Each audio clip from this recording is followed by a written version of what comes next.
kakatapos ko lang maligo. And gumising ako ng maaga kasi pupunta ako ngayon sa isang cafe dito sa Catbalogan Summer na masarap at dinadayo talaga ng mga tao. So, pahinihintay nyo. Tara na!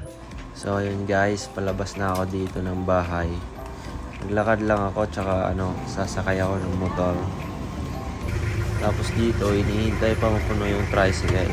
Nakakaorat talaga maghintay. Pero, di na nakatiis yung driver. Ang kulit ko kasi.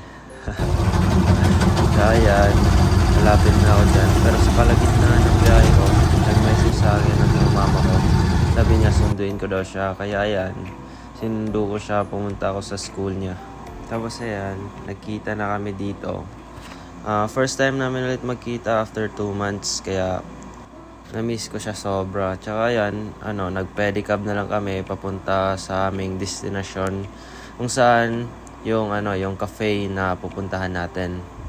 So ayan guys, malapit na kami sa kakainan. Yan pala yung park namin guys. Tsaka ito yung restaurant. Yan yung itsura sa labas.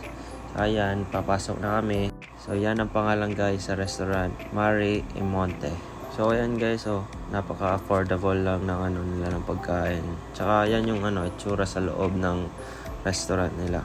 Napaka-swabe lang. Walang tao kayo kasi maaga pa. Maaga kami kumain diyan para wala masyadong tao. Tsaka pag Friday, Saturday, eat all you can sila sa taas. Pero pwede ka rin mag-order ng a la carte sa baba. Tsaka napakaganda talaga ng place nila.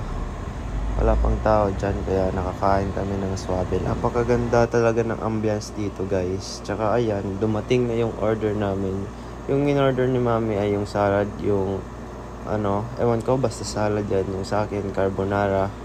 And yun lang, snack lang. Yun lang.